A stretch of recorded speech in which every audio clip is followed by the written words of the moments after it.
Quand j'ouvre mon armoire, qu'est-ce qu'on voit? Je sais pas si je dois vous dire ce qu'on voit. C'est un vrai foutoir, pire que chez papa. Sans dessus dessous, voilà ce qu'on voit.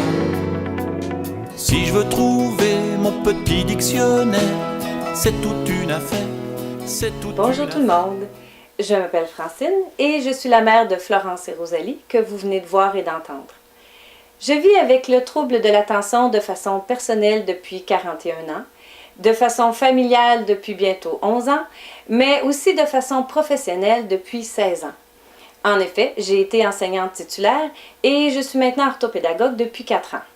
Des enfants qui ont un trouble de l'attention, j'en élève 2 et j'en ai vu passer des dizaines dans ma classe.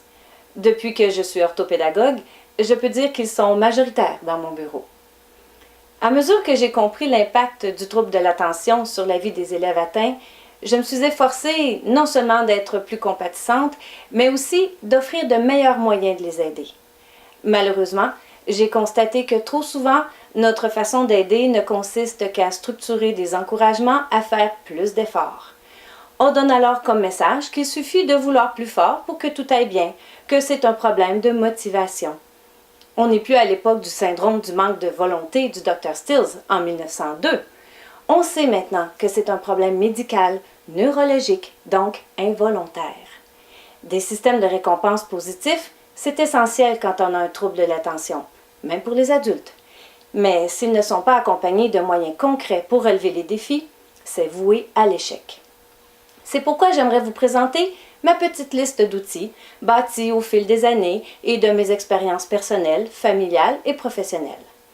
À noter que si j'avais préparé ce document il y a 5 ans, ma liste n'aurait pas été tout à fait la même et je sais déjà que dans 5 ans, elle aura encore évolué. Alors, inscrivez tout de suite dans votre agenda « Liste d'outils de Francine Corbeil, 18 octobre 2016 ».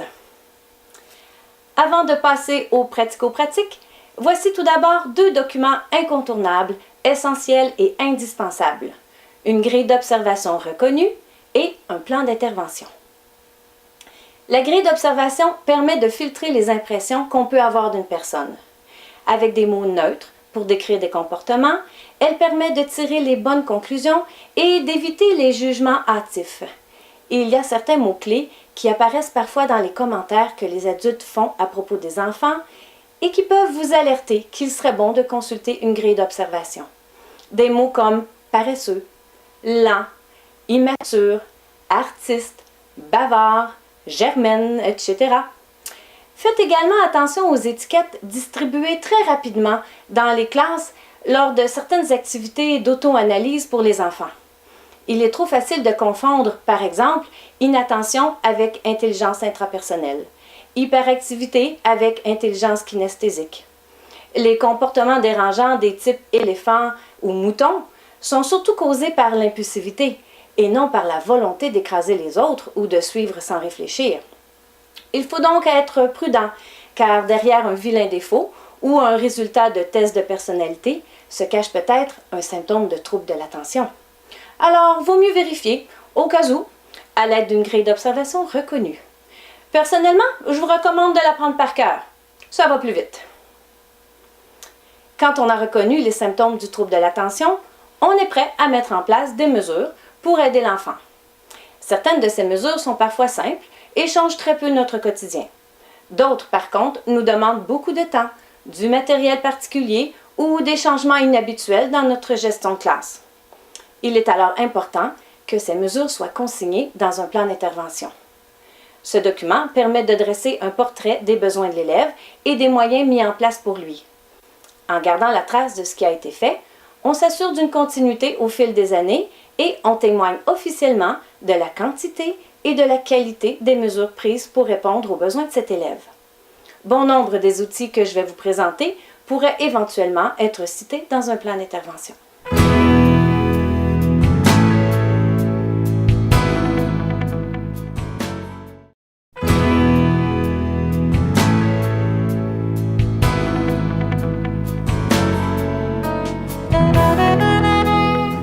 J'aimerais tout d'abord vous proposer des outils pour pallier l'inattention. Je commence avec mes préférés, les repères visuels. Quand on est inattentif, on est souvent perdu parce qu'on a manqué ou qu'on a oublié les consignes à suivre. Ça fait du bien de pouvoir s'y retrouver en jetant un simple coup d'œil sur une affiche. Voici 2 exemples pour vous inspirer. J'ai conçu cet aide-mémoire pour la routine du soir à la maison. Quand les filles étaient plus petites, elles encerclaient chaque pictogramme avec un crayon effaçable pour indiquer les tâches complétées et savoir ce qu'il restait à faire. Une affiche semblable peut être préparée pour les différentes routines en classe, comme les entrées par exemple. J'ai aussi préparé, à l'époque où j'étais titulaire, une série d'affiches aimantées représentant tous les cahiers et manuels de mes élèves. Au retour du dîner, quand les élèves préparaient leur sac pour le soir, ils consultaient les affiches indiquant le matériel nécessaire ce jour-là. De mon côté, quand je demandais de sortir tel cahier ou tel manuel pour commencer un cours, je laissais l'affiche au tableau pour ceux qui avaient manqué ou oublié la consigne. Je pouvais aussi y ajouter la page à retrouver. C'est moins dérangeant et aussi moins humiliant de pouvoir se débrouiller grâce à ces repères que d'avoir à demander aux voisins. Une série semblable peut être aimantée dans la case, représentant les vêtements et autres objets à rapporter à la fin de la journée. Ça peut être des bandes avec les noms des éléments ou mieux encore, je crois, des cartes avec des pictogrammes. Le matin, quand l'élève est frais et dispo, il installe dans sa porte de case les cartes correspondant à ce qu'il doit penser à ramener à la maison. Par exemple, le coupe-vent qu'il risque d'oublier quand la journée se sera réchauffée. Ainsi, sa liste de vérification sera prête lorsqu'il se préparera à partir. Parlant de pictogrammes, pensez à les exploiter pour tout ce qui s'appelle rangement. En plus d'être jolis et invitants, ils vous éviteront de répéter où vont les choses. Lorsqu'un espace est clairement identifié, il est plus facile d'y ranger les bons objets. Les coquilles anti-bruit, une belle découverte. Pour les élèves trop sensibles à tout ce qui respire autour d'eux, c'est un outil précieux qui les aide à ignorer les bruits ambiants. À noter qu'il est quand même tout à fait possible de comprendre ce que quelqu'un nous dit. Certains élèves choisiront donc peut-être de les garder sur leurs oreilles pendant des explications. Ils seront capables d'entendre la voix de l'enseignant, mais la jasette autour d'eux les dérangera moins.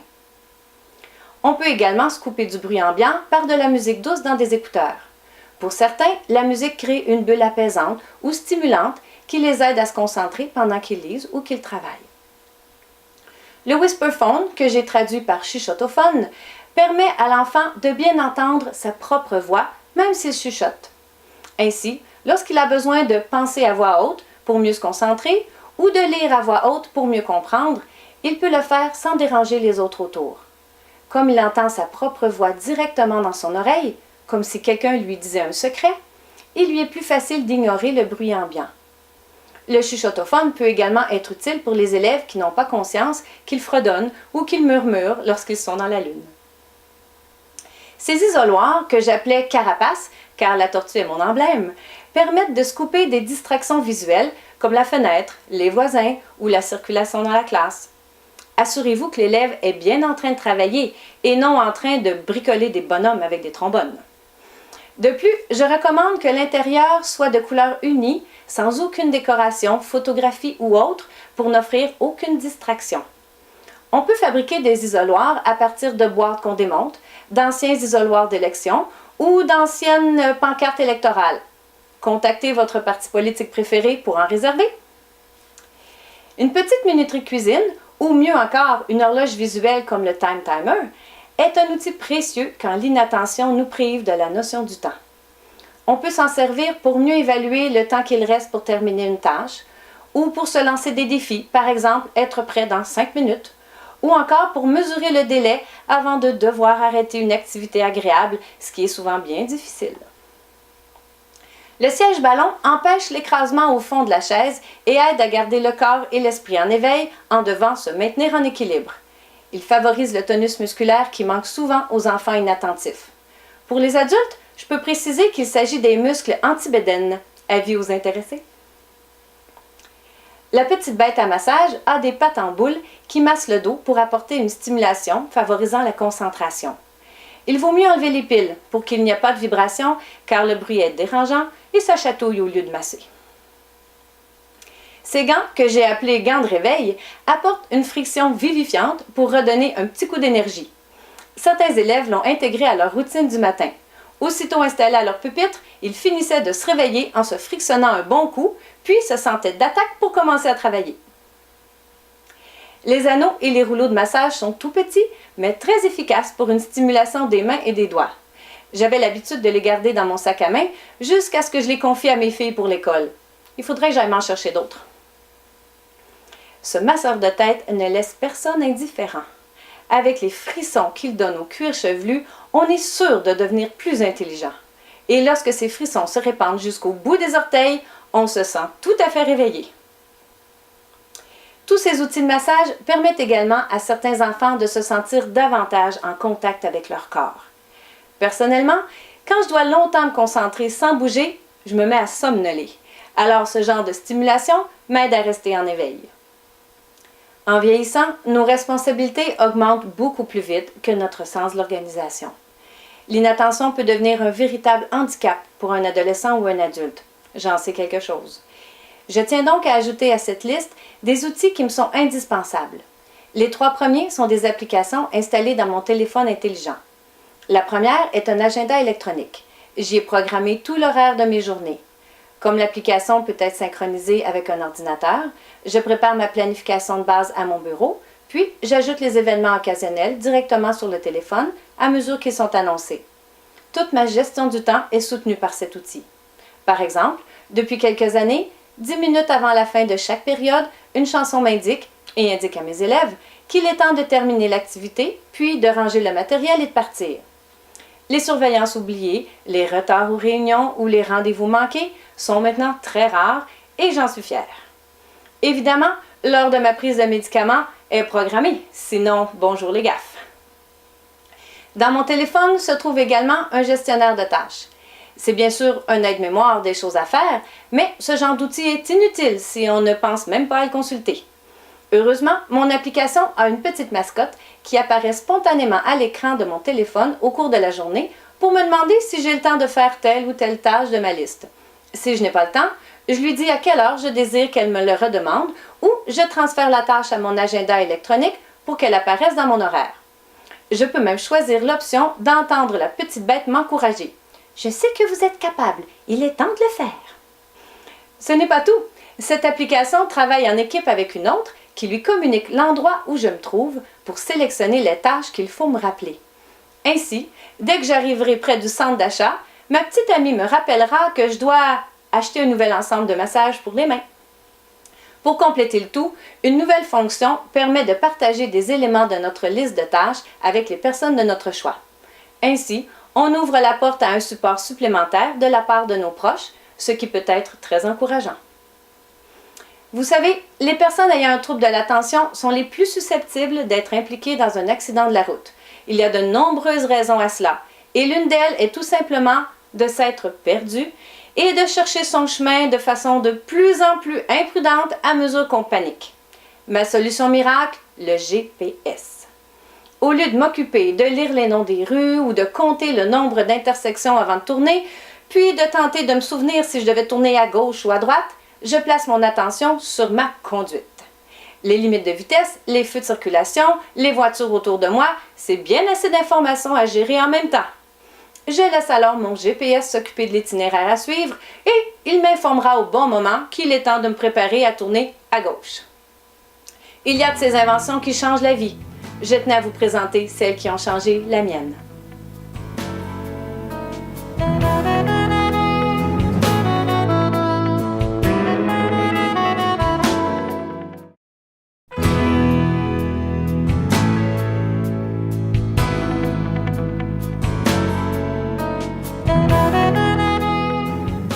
Voici quelques suggestions d'outils pour pallier l'hyperactivité. Les élastiques qu'on étire et qu'on tord permettent de libérer la tension des bras, des mains et des doigts. On peut également les poser sur les pattes avant de la chaise pour les élèves qui ont besoin de faire bouger leurs jambes et leurs pieds.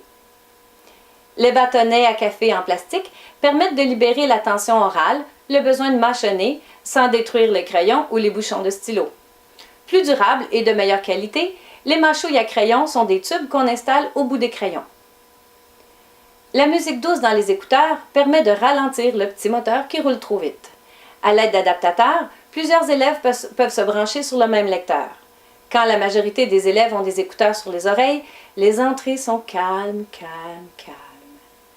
Personnellement, je recommande de la musique douce instrumentale, telle qu'on peut en trouver au poste d'écoute des pharmacies et des grands magasins. La musique classique, celle de Mozart en particulier, a également fait ses preuves depuis longtemps. Et aussi surprenant que ça puisse paraître pour nous, les adultes, le chant grégorien remporte un succès remarquable auprès des enfants. Explication rationnelle très intéressante, disponible sur demande. La petite bête à massage a des pattes en boule qui massent le dos pour apporter une détente et un apaisement. Les massages permettent de rassasier en douceur le besoin de sensations physiques des enfants hyperactifs tout en les aidant à contrôler leur agitation. Une petite minuterie de cuisine, ou mieux encore une horloge visuelle comme le Time Timer, peut servir à se donner des défis. Par exemple, garder le silence ou rester assis pendant 5 minutes. Comme la tentation de jouer avec les boutons est souvent irrésistible, je recommande que la manipulation de la minuterie soit confiée à un équipier et non à l'élève hyperactif lui-même. Les sièges ballons sont souvent achetés dans l'espoir que les élèves hyperactifs y trouvent un apaisement à leur agitation. Malheureusement, c'est rarement le cas. Les balancements jusqu'à tomber et les rebondissements étourdissants sont d'irrésistibles tentations qui viennent vite à bout des réserves de patience de tout le monde autour. Sans parler de l'irrésistible tentation d'y piquer un crayon, tentation également ressentie par les élèves impulsifs. Je recommande donc de laisser les sièges ballons aux élèves inattentifs exclusivement.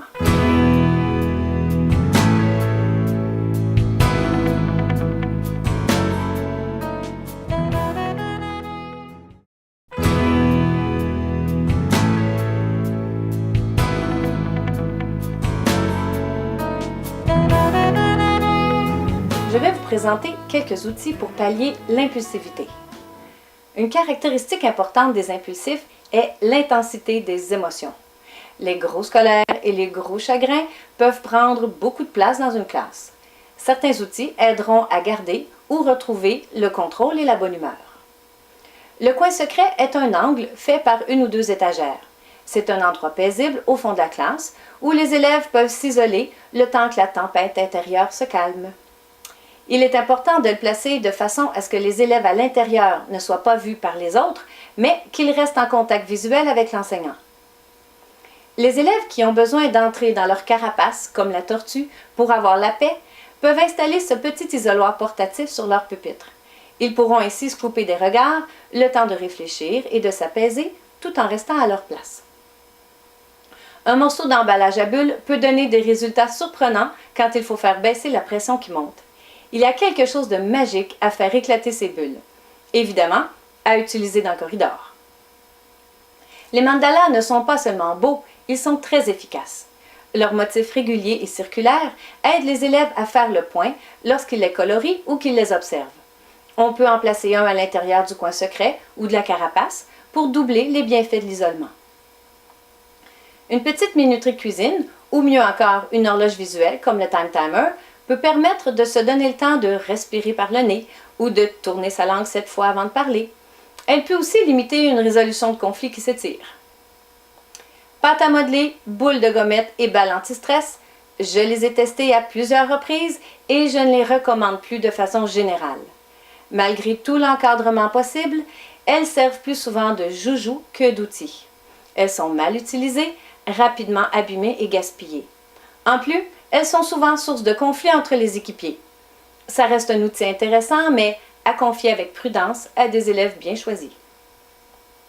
Pour les élèves hyperactifs et impulsifs, les lézards lourds peuvent être d'une grande utilité. Le poids sur les jambes aidera l'hyperactif à rester assis et apportera un apaisement à l'impulsif.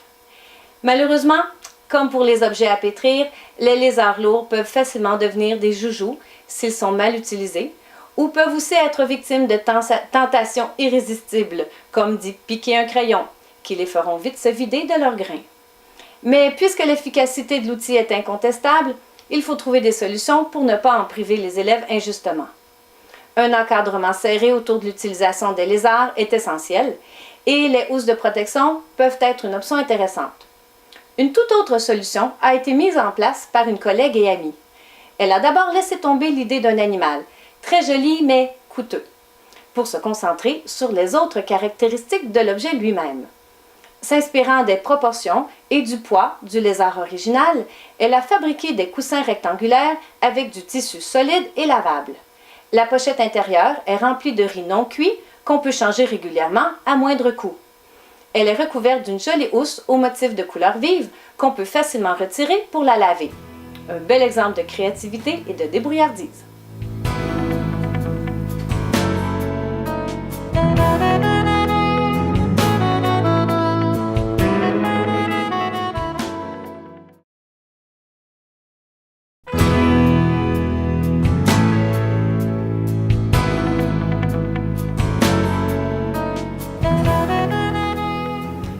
Je vous offre maintenant quelques outils pour la gestion de classe ou la gestion familiale. Tout d'abord, récompense, récompense, récompense. Comme l'a dit le Dr. Barkley, il ne faut pas avoir peur que les enfants avec un trouble de l'attention deviennent dépendants des récompenses. Ils le sont déjà. Ils sont nés comme ça et le seront jusqu'à leur mort. Mieux vaut reconnaître et respecter ce besoin pour en faire un allié. Quand on parle de récompense, on ne parle pas d'aller au McDonald's chaque semaine. On parle de petits encouragements visibles qui donnent un message positif concret. Les autocollants et les étampes sont des classiques indémodables. N'ayez pas peur d'en donner plusieurs fois par jour. Une autre façon de concrétiser vos encouragements est le pot de billes ou de pompons. Chez nous, les pompons en question s'appellent des spanks. Je vous expliquerai pourquoi un peu plus tard. Félicitez vos élèves le plus souvent possible pour tous les petits défis qu'ils relèvent. Être prêt à temps, bien écouter, attendre son tour pour parler, marcher calmement dans le corridor, etc. Chaque fois, déposez une bille ou un pompon, un spank, dans un pot transparent pour souligner votre bravo. Pour les élèves, ce spank est déjà une petite récompense en soi. Ils ne désirent ensuite qu'une chose, vous voir en déposer d'autres. Le pot qui se remplit, c'est leur pile de positifs qui se charge. De plus, lorsque le pot sera plein, ils auront droit à une permission spéciale que vous aurez déterminée avec eux. À l'école, ça peut être de sortir 10 minutes plus tôt pour la récréation. À la maison, ça peut être d'avoir droit à un dessert au chocolat la semaine. Assurez-vous de mettre plusieurs spanks par jour dans le pot et que les récompenses arrivent vite. Au début, les récompenses devraient se gagner en quelques jours seulement. Ensuite, on peut étirer jusqu'à 2 semaines, mais pas plus. J'ai découvert un outil d'encouragement formidable pour la maison. Il s'agit d'une application téléchargeable conçue à l'origine pour le partage des tâches ménagères. En remplaçant nourrir le chat par ranger la chambre ou garder ma bonne humeur, on transforme l'application en outil pour les défis à relever. Chaque soir, avant de se coucher, on parcourt la liste des défis choisis. À chaque défi bien relevé, on coche la case et ça fait apparaître une ou plusieurs étoiles selon l'importance du défi. À mesure que les défis sont relevés, des trophées virtuels sont gagnés. C'est toujours une belle surprise de voir un nouveau trophée apparaître. De plus, on peut programmer l'application pour associer des récompenses à un certain nombre d'étoiles accumulées. Le croiriez-vous? J'aime tellement cette application que j'ai fini par y mettre mes propres défis et mes propres choix de récompenses. Il existe une trousse d'activités créée spécialement pour les enfants souffrant du trouble de l'attention. Il s'agit du programme Attentix. À l'aide d'histoires métaphoriques mettant en vedette un garçon appelé Attentix, les enfants s'ouvrent à des stratégies pour mieux gérer leur attention et mieux contrôler leur agitation et leur impulsivité. Différentes activités permettent d'expérimenter ensuite ces stratégies. La trousse originale, conçue pour la classe, comporte 6 volets avec chacun des personnages et des activités complémentaires. Une version plus étoffée a été développée pour la maison afin de permettre aux parents de cibler plus précisément les besoins de leurs enfants. Le texte de chaque métaphore se trouve dans le guide. On peut donc lire soi-même les histoires aux enfants ou bien faire jouer l'enregistrement qui se trouve sur le CD-ROM inclus. Sur ce CD-ROM, on trouve également du matériel à faire imprimer pour animer certaines activités ou bien des affiches, des personnages et des stratégies. C'est dans une histoire d'Attentix à la maison que nous avons fait connaissance avec les spanks, ces petites boules de poils soyeuses et positives qui tiennent compagnie aux personnes persévérantes pour les encourager et les féliciter. Après cet atelier, nous avons vite préparé notre propre réserve de spanks. Les réveils matins avec lecteur de musique ou bien les lecteurs de musique qu'on peut programmer offrent la possibilité de gérer son temps de façon agréable. Tant pour l'heure de la récréation que pour l'heure de la routine du dodo, impossible de passer tout droit. puisque la chanson qui vient de démarrer nous rappelle l'heure qu'il est. Les chansons peuvent également faire accélérer les transitions en lançant le défi d'être prêt avant la dernière note de musique. Je profite de l'occasion pour vous recommander de faire expérimenter aux enfants des détentes guidées. Sur un fond musical, une voix invite l'enfant à respirer lentement, à imaginer des paysages ou des personnages tout en douceur. Ces relaxations peuvent apaiser un groupe lorsqu'il y a un peu trop d'électricité dans l'air, comme par exemple en période d'examen. Le soir, elles aident à oublier les événements de la journée pour pouvoir s'endormir.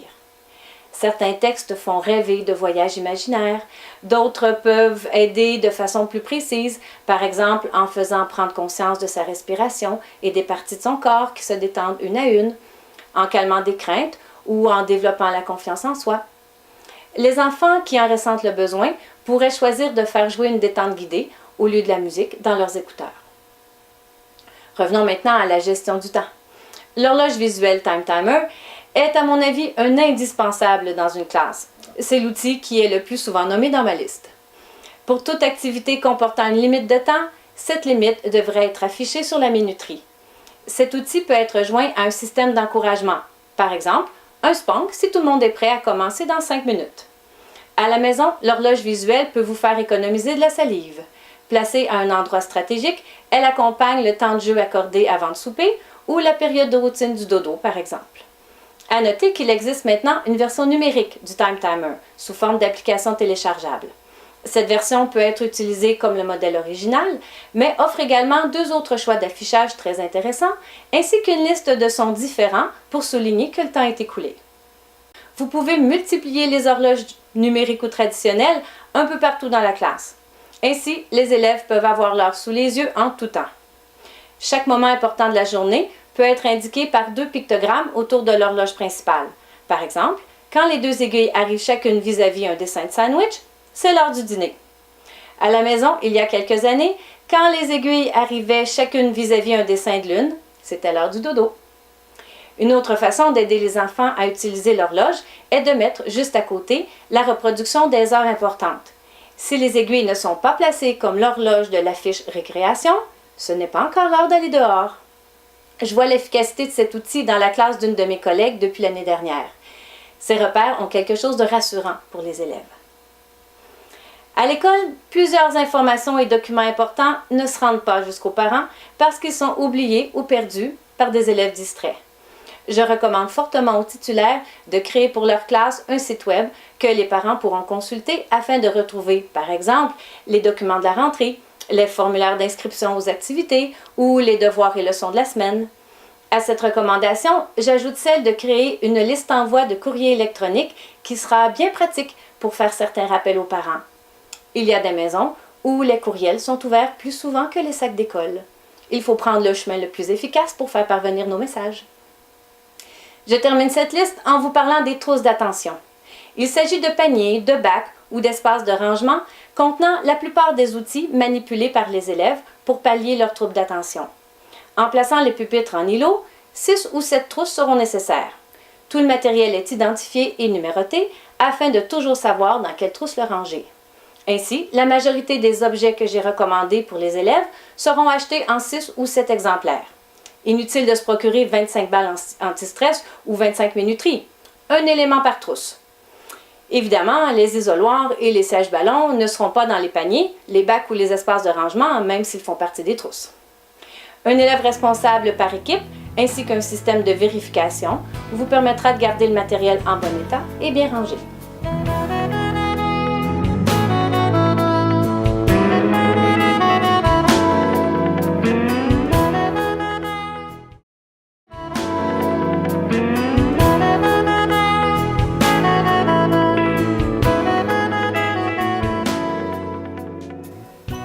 Comme je vous l'ai dit, ma liste est en constante évolution.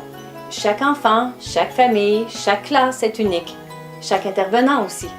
Alors, la meilleure idée, c'est d'en avoir plusieurs.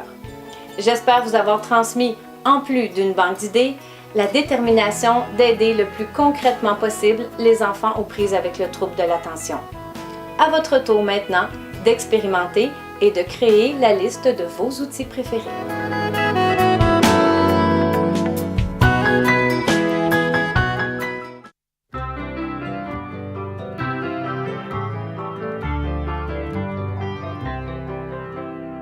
Petit Jeanneton ronge son crayon, il fait les dessins dans sa tête. Il fait les dessins dans sa tête. Les pas le meilleur, qu'importe d'ailleurs, il a mille choses à voir. Rien que le beau temps lui prend plus de temps que son cahier de devoirs.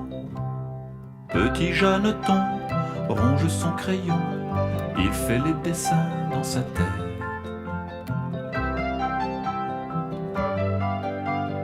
Il fait les dessins dans sa tête. Les pas le dernier à faire sa dictée, mais tout près de la fenêtre. Il y a les oiseaux, leur chant est plus beau que la grosse voix du maître. Petit Jeanneton ronge son crayon, il fait les dessins dans sa tête.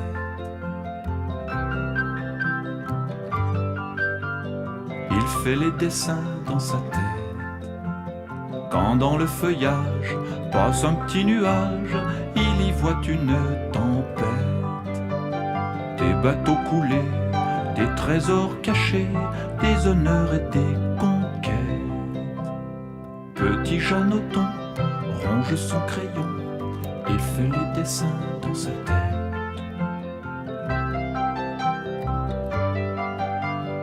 Il fait les dessins dans sa tête. Les pas le meilleur, qu'importe d'ailleurs, il a mille choses à voir. Rien que le beau temps lui prend plus de temps que son cahier de devoirs.